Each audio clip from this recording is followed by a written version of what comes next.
دنیا کا سب سے انمول رتن، یہ پریم چند کی پہلی کتاب سوز وطن کی پہلی کہانی ہے۔ دنیا کا سب سے انمول رتن، اس میں 5 کہانیاں اور ہیں۔ سب سے پہلی کہانی ہے دنیا کا سب سے انمول رتن۔ اس کو انگریزوں نے جلا دیا تھا۔ تو شروع کرتے ہیں۔ دنیا کا سب سے انمول رتن۔ دل فگار ایک پرخاک درخت کے نیچے چاک دامن پر بیٹھا ہوا خون کے آنسو بہا رہا تھا۔ وہ حسن کی دیوی یعنی ملکہ دل فریب کا سچا اور جانباز عاشق تھا۔ ان عاشقوں میں نہیں جو عطر پھلیل میں بس کر اور لباس فاخرہ میں سج کر عاشق کے بھیس میں معشوق کا دم بھرتے ہیں، بلکہ ان سیدھے سادے بھولے بھالے فدائیوں میں جو کوہ اور بیاباں میں سر ٹکراتے اور نالہ و فریاد مچاتے پھرتے ہیں۔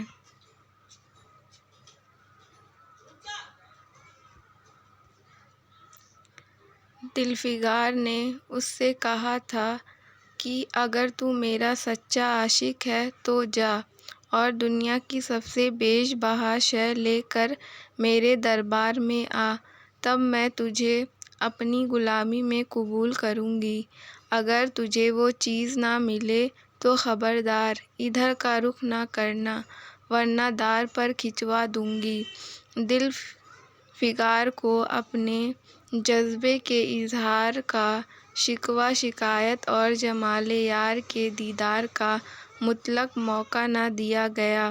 دل فریب نے جو ہی یہ فیصلہ سنایا، اس کے چوبداروں نے غریب دل فگار کو دھکے دے کر باہر نکال دیا، اور آج 3 دن سے یہ ستم رسیدہ شخص اسی پرخاک درخت کے نیچے اسی وحشتناک میدان میں بیٹھا ہوا سوچ رہا ہے کہ کیا کروں؟ دنیا کی سب سے بیش بہا شے ناممکن، اور وہ ہے کیا؟ قارون کا خزانہ ہے؟ آب حیات، تاج خسرو، جامجم، تخت طاؤس، زر پرویز نہیں، یہ چیز ہرگز نہیں۔ دنیا میں ضرور ان سے بھی غیرہ تر، ان سے بھی بیش بہا چیزیں موجود ہیں، مگر وہ کیا ہیں، کہاں ہیں، کیسے ملیں گی؟ یا خدا! میری مشکل کیوں کر آسان ہو۔ دل فگار انہی خیالات میں چکر کھا رہا تھا اور عقل کچھ کام نہ کرتی تھی۔ منیر شامی کو حاتم سا مددگار مل گیا۔ اے کاش کوئی میرا بھی مددگار ہو جاتا! اے کاش مجھے بھی اس چیز کا جو دنیا کی سب سے بیش بہا ہے نام بتا دیا جاتا، بلا سے وہ شے دستیاب نہ ہوتی، مگر مجھے اتنا معلوم ہو جاتا کہ وہ کس قسم کی چیز ہے۔ میں گھڑے برابر موتی کی کھوج میں جا سکتا ہوں، میں سمندر کا نغمہ، پتھر کا دل، قزح کی آواز اور ان سے بھی زیادہ بے نشان چیزوں کی تلاش میں کمر ہمت باندھ سکتا ہوں، مگر دنیا کی سب سے بیش بہا شے یہ میرے پرواز سے بالا تر ہے۔ آسمان پر تارے نکل آئے تھے۔ دل فگار یکایک خدا کا نام لے کر اٹھا اور ایک طرف کو چل کھڑا ہوا۔ بھوکا پیاسا، برہنہ تنگ تن، خستہ و زار، وہ برسوں ویرانوں اور آبادیوں کی خاک چھانتا پھرا۔ تلوے کانٹوں سے چھلنی ہو گئے، جسم میں تار سطر کی طرح ہڈیاں ہی ہڈیاں نظر آنے لگیں، مگر وہ چیز جو دنیا کی سب سے بیش بہا شے تھی میسر نہ ہوئی اور نہ اس کا کچھ نشان ملا۔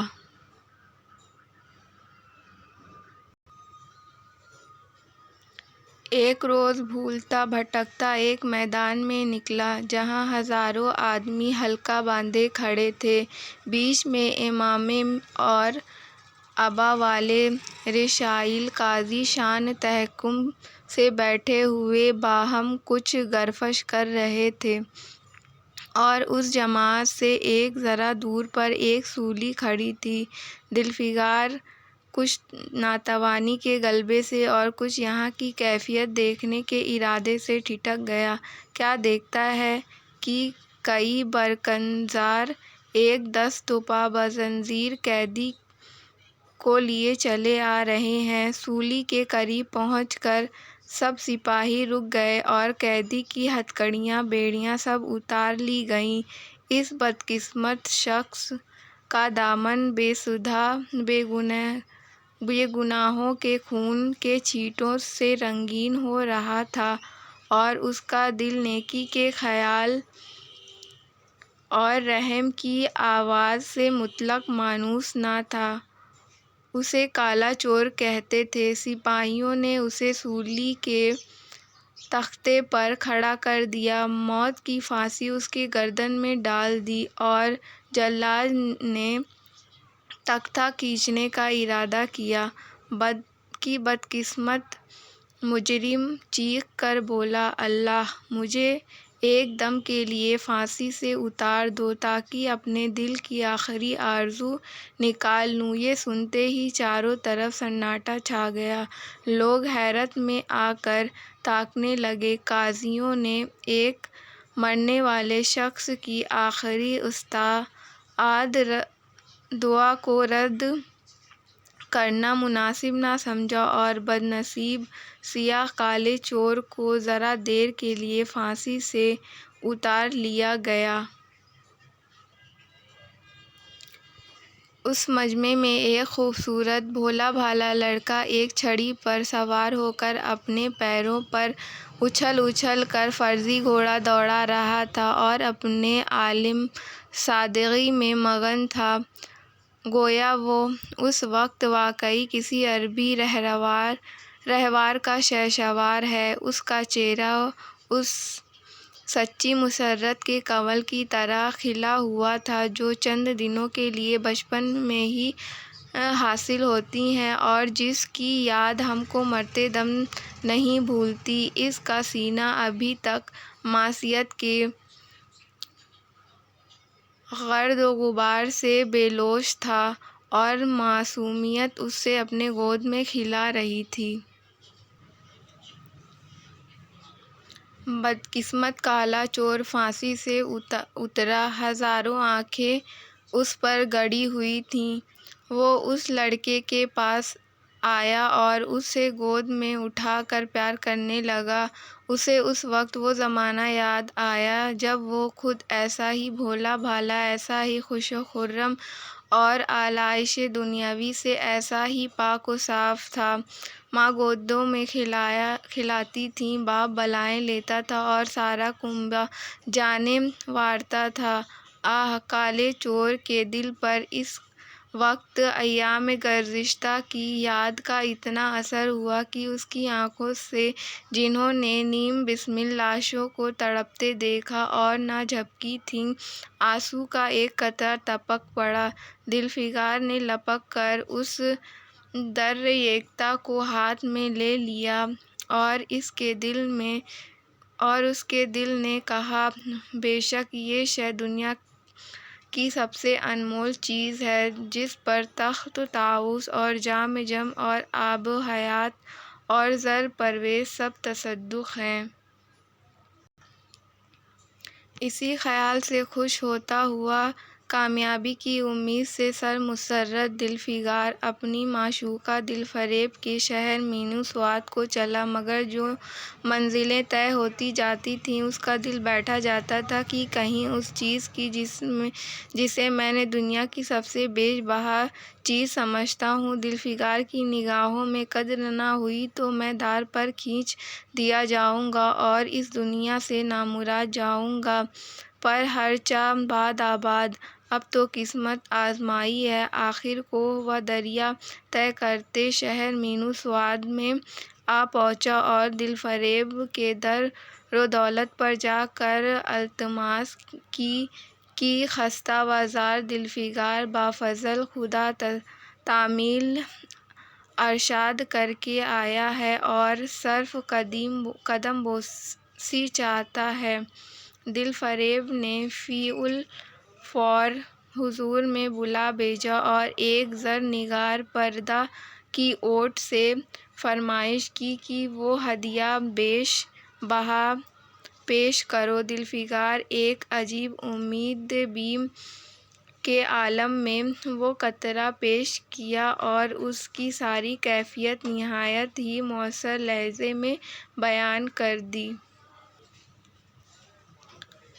دل فریب نے کل رودات بغور سنی اور تحفہ ہاتھ میں لے کر ذرا دیر تک غور کر کے بولی، دل فگار، بے شک تو نے دنیا کی ایک بیش قیمتی چیز ڈھونڈ نکالی، تیری ہمت کو آفرین اور تیرے فراست کو مرحبا، مگر یہ دنیا کی سب سے بیش قیمتی چیز نہیں، اس لیے تو یہاں سے جا اور پھر کوشش کر، شاید اب کی تیرے ہاتھ در مقرور لگے اور تیری قسمت میں میری غلامی لکھی ہو۔ اپنے عہد کے مطابق میں تجھے دار پر کھنچوا سکتی ہوں، مگر تیری جان بخشی کرتی ہوں اس لیے کہ تجھ میں وہ اوصاف موجود ہیں جو میں اپنے عاشق میں دیکھنا چاہتی ہوں، اور مجھے یقین ہے کہ تو ضرور کبھی سرخرو ہوگا۔ ناکام و نامراد دل فگار اس عنایت معشوقانہ سے ذرا دلیر ہو کر بولا، اے محبوب دل نشین، بعد مدت تنہائے درزار کے تیرے آستاں کی جباں رسائی نصیب ہوئی ہے، پھر خدا جانے ایسے دن کب آئیں گے۔ کیا تو اپنے عاشق جاں باز کے حال زار پر ترس نہ کھائے گی اور اپنے جمال جہاں آرا کا جلوہ دکھا کر اس سوختہ تن دل فگار کو آنے والی سختیوں کے جھیلنے کے لیے مستعد نہ بنائے گی۔ تیری ایک نگاہ مست کے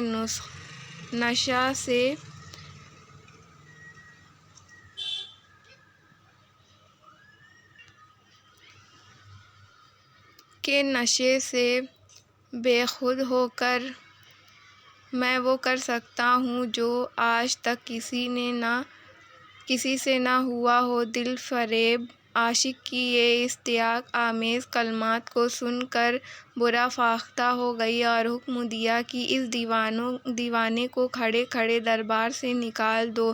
چوبدار نے فوراً غریب دل فگار کو دھکے دے کر کوچے یار سے باہر نکال دیا۔ کچھ دیر تک تو دل فگار معشوقانہ ستم کیش کی اس تند خوئی پر آنسو بہاتا رہا، بعد ازاں سوچنے لگا کہ اب کہاں جاؤں۔ مدتوں کی رہنوردی و بعد یہ پیمائی کے بعد یہ قطرہ اشک ملا تھا۔ اب ایسی کون سی چیز ہے جس کی قیمت اس در آباد سے زائد ہو؟ حضرت خضر، تم نے سکندر کو چاہ و ظلمت کا راستہ دکھایا، کیا میری دستگیری نہ کرو گے؟ سکندر شاہ 7 کشور تھا، میں تو ایک خانماں برباد مسافر ہوں۔ تم نے کتنی ہی ڈوبتی کشتیاں کنارے لگائی ہیں، مجھ غریب کا بیڑا بھی پار کرو۔ اے جبریل عالی مقام، کچھ تمہیں اس عاشق نیم و جان و اسیر رنج و محن پر ترس کھاؤ۔ تم مقربان بارگاہ سے ہو، کیا میری مشکل آسان نہ کرو گے؟ الغرض دل فگار بیزار نے بہت فریاد مچائی مگر کوئی اس کی دستگیر کے لیے نمودار نہ ہوا۔ آخر مایوس ہو کر وہ مجنوں صفت دوبارہ ایک طرف کو چلا کھڑا ہوا۔ دل فگار نے پورب سے پشچم تک اور اتر سے دکن تک کتنے ہی دریا کی خاک چھانی، کبھی برفشانی چوٹیوں پر سویا، کبھی ہولناک وادیوں میں بھٹکتا پھرا، مگر جس چیز کی دھن تھی وہ نہ ملی، یہاں تک کہ اس کا جسم ایک طوعِ استواخان ہو گیا۔ ایک روز شام کے وقت کسی دریا کے کنارے خستہ حال پڑا تھا نشہ بے خودی سے چونکا دیکھتا ہے کہ صندل کی چتا بنی ہوئی ہے اور اس پر ایک نازنین شاہانہ جوڑے پہنے 16 سنگار کیے بیٹھی ہوئی ہے۔ اس کے زانوں پر اس کے پیارے شوہر کی لاش ہے۔ ہزاروں آدمی حلقہ باندھے کھڑے ہیں اور پھولوں کی برکھا کر رہے ہیں۔ یکایک چتا میں سے خود بخود ایک شعلہ اٹھا۔ ستی کا چہرہ اس وقت ایک پاک جذبے سے منور ہو رہا تھا۔ مبارک شعلے اس کے گلے لپٹ گئے اور دم زدن میں وہ پھول سا جسم تودہ خاکستر ہو گیا۔ معشوق نے اپنے تئیں عاشق پر نثار کر دیا اور دو فدائیوں کی سچی لافانی اور پاک محبت کا آخری جلوہ نگاہ ظاہر سے پنہال ہو گیا۔ جب سب لوگ ستی کا چہرہ اس وقت ایک پاک جذبے سے منور ہو رہا تھا۔ مبارک شعلے اس کے گلے لپٹ گئے اور دم زدن میں وہ پھول سا جسم تودہ خاکستر ہو گیا۔ معشوق نے اپنے تئیں عاشق پر نثار کر دیا اور دو فدائیوں کی سچی لافانی اور پاک محبت کا آخری جلوہ نگار ظاہر سے پنہال ہو گیا۔ جب سب لوگ اپنے گھر لوٹے تو دل فگار چپکے سے اٹھا اور اپنے گریباں چاک دامن میں یہ تودہ خاک سمیٹ لیا اور اس مشت خاک دنیا کی سب سے گراں بہا شہ چیز سمجھتا ہوا اس کامرانی کے نشے میں مخمور کوچ یار کی طرف چلا۔ جب سب لوگ اپنے گھروں کو لوٹے تو دل فگار چپکے سے اٹھا اور اپنے گراں چاک دامن میں یہ تودہ خاک سمیٹ لیا اور اس مشت خاک دنیا کی سب سے گراں بہا چیز سمجھتا ہوا کامرانی کے نشے میں مخمور کوچ یار کی طرف چلا۔ اب کی جوں جوں وہ منزل مقصود کے قریب آتا تھا اس کی ہمتیں بڑھتی جاتی تھیں۔ کوئی اس کے دل میں بیٹھا ہوا کہہ رہا تھا کہ اب کی تیری فتح ہے اور اس خیال نے اس کے دل کو جو خواب دکھایا اس کا ذکر فضول ہے۔ آخر وہ شہر مینو سواد میں داخل ہوا اور دل فریب کے آستین رفعت نشان پرچا کر خبر دی کہ دل فگار سرخرو اور باوقار لوٹا ہے اور حضوری میں باریاب ہونا چاہتا ہے۔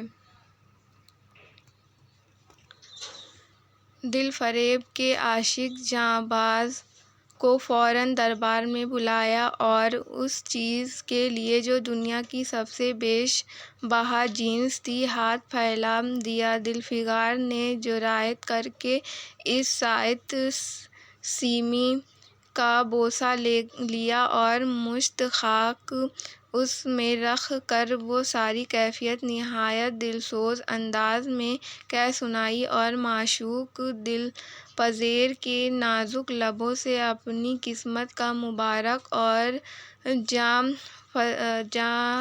جاں فزا فیصلہ سننے کے لیے منتظر ہو بیٹھا۔ دل فریب نے اس مشت خاک کو آنکھوں سے لگایا اور کچھ دیر تک دریائے تفکر میں غرق رہنے کے بعد بولی، اے عاشق جانشار دل فگار! بے شک یہ کیمیائی صفت جو تو لایا ہے دنیا کی نہایت بیش قیمتی چیز ہے اور میں تیرے صدقے دل سے ممنون ہوں کہ تو نے ایسی بیش بہا تحفہ مجھے پیشکش کی، مگر دنیا میں اس سے بھی زیادہ گراں قدر کوئی چیز ہے، جا اسے تلاش کر اور تب میرے پاس آ۔ میں تہہ دل سے دعا کرتی ہوں کہ خدا تجھے کامیاب کرے۔ یہ کہہ کر وہ پردہ زر نگار سے باہر آئی اور معشوقانہ ادا سے اپنے جمال جاں شوز کا نظارہ دکھا کر پھر نظروں سے اوجھل ہو گئی۔ ایک برق تھی کہ کوندی اور پھر پردۂ ابر میں چھپ گئی۔ ابھی دلفگار کے حواس بجا نہ ہو پائے تھے کہ چوبدار نے ملائمیت سے اس کا ہاتھ پکڑ کر کوچے یار سے نکال دیا، اور پھر تیسری بار وہ بندہ محبت، وہ زاویہ نشین گنج ناکامی یاس کے اتھاہ سمندر میں غوطہ کھانے لگا۔ دلفگار کا ہباؤ چھوٹ گیا۔ اسے یقین ہو گیا کہ میں دنیا میں ناشاد و نامراد مر جانے کے لیے پیدا کیا گیا تھا، اور اب بنجر اس کے کوئی چارہ نہیں کہ پہاڑ پر چڑھ کر اپنے تئیں گرا دوں تاکہ معشوق کی جفاکاریوں کے لیے ایک ذرہ استغفار بھی باقی نہ رہے۔ وہ دیوانہ وار اٹھا اور افشاں و خیزاں ایک سر بفلک کوہ کی چوٹی پر جا پہنچا۔ کسی اور وقت وہ اتنے اونچے پہاڑ پر چڑھنے کی جرات نہ کر سکتا تھا، مگر اس وقت جان دینے کے جوش میں اسے وہ پہاڑ ایک معمولی ٹیکرے سے زیادہ اونچا نہ نظر آیا۔ قریب تھا کہ وہ نیچے کود پڑے کہ ایک سبز پوش پسر مرد سبز عمامہ باندھے، ایک ہاتھ میں تسبیح اور دوسرے ہاتھ میں عصا لیے برآمد ہوئے اور ہمت افزا لہجے میں بولے، دلفگار، نادان دلفگار، یہ کیا بزدلانہ حرکت ہے! استقلالِ راہ عشق کی پہلی منزل ہے بائے ہمت ادائے عاشقی، تجھے اتنی بھی خبر نہیں! مرد بن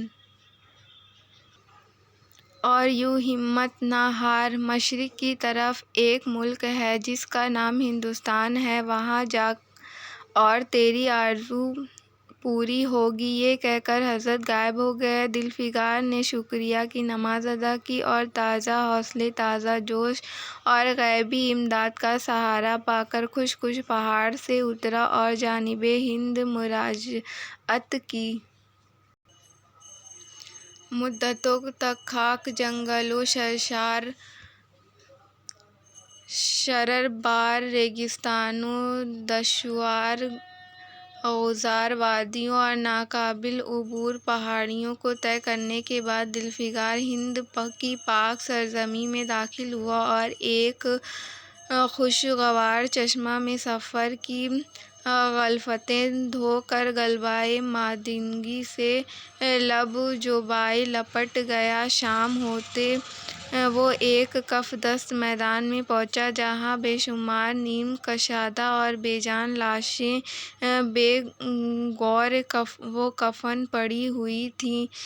راغ و کفن اور وحشی درندوں کی گرم بازی تھی اور سارا میدان خون سے شنغرف ہو رہا تھا۔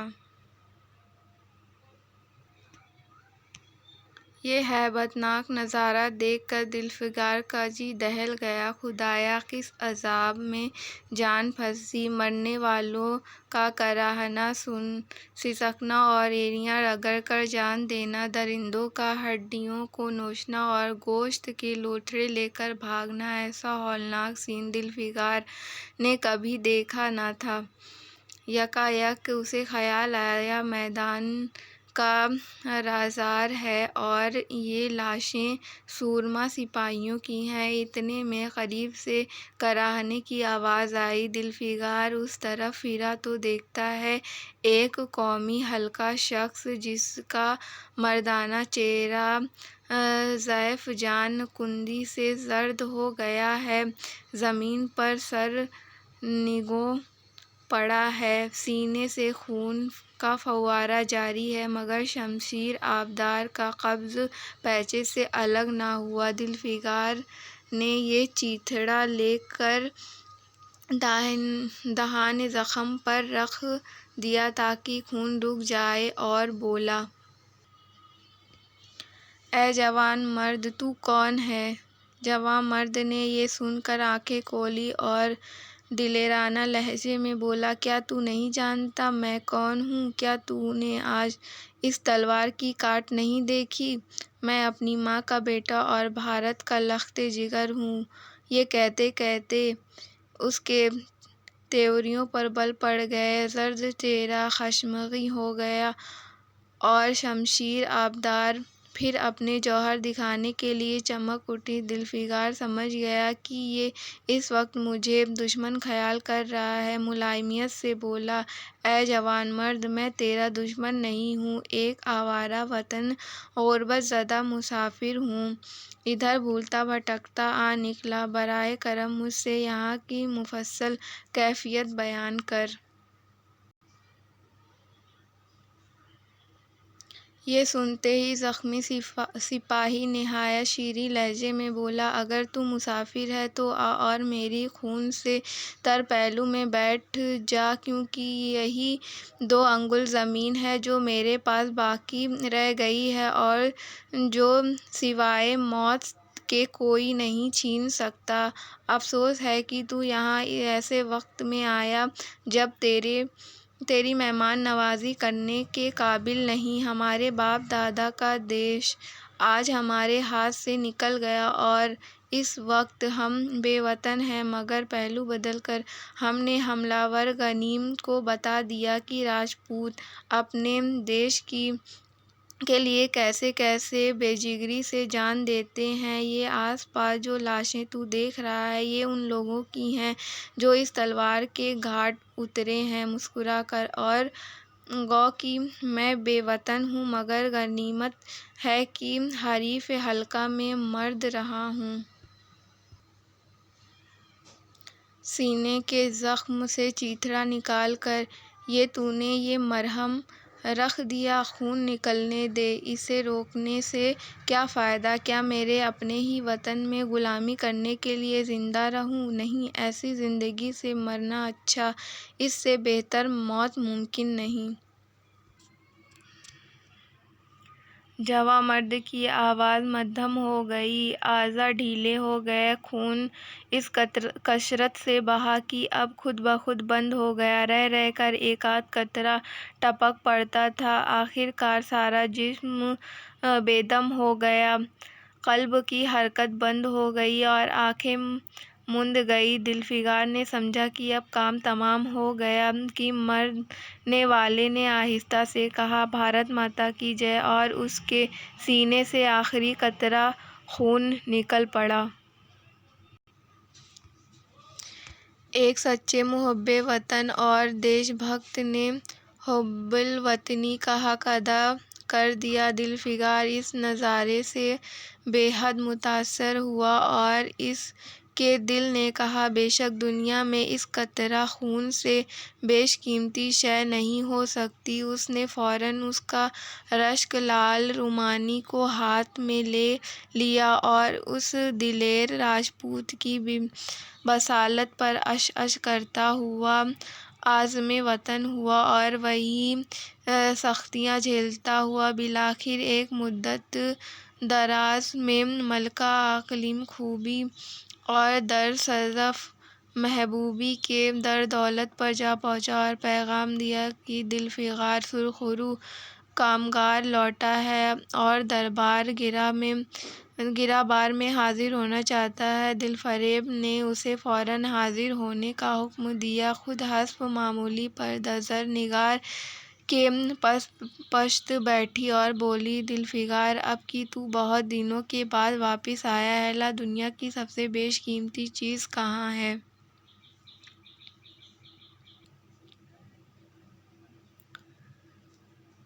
ذوالفقار نے پیچا حنائی کا بوسہ لے کر وہ قطرہ خون اس پر رکھ دیا اور اس کی مشرح کیفیت پر جوش لہجے میں کہہ سنائی۔ وہ خاموش بھی نہ ہو پایا تھا کہ یکا یک وہ پردہ زر نگار ہٹ گیا اور ذوالفقار کے روبرو ایک دربار حسن آراستہ نظر آیا، جس میں ایک نازنین رشک زلیخا تھی۔ دلفریب بصد شان رعنائی مسند زین کا پردہ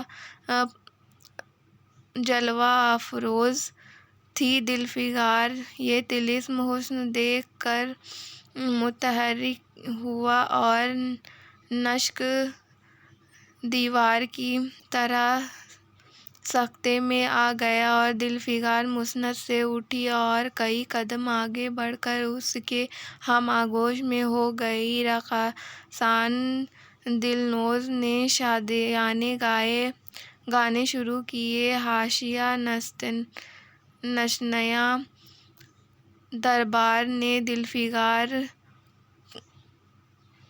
کوندیں گزاریں، اور ماہ و خورشید کو باعزت تمام مسند پر بٹھا دیا گیا۔ جب نغمہ دل پسند بند ہوا تو دل فریب کھڑی ہوئی اور دست بستہ ہو کر دل فگار سے بولی، اے عاشق جانشاہ دل فگار، میری دعائیں تیرے بحرف ہوئیں اور خدا نے میری سن لی اور تجھے کامیاب و سرخرو کیا۔ آج سے تو میرا آقا ہے اور میں تیری کنیز ناچیز۔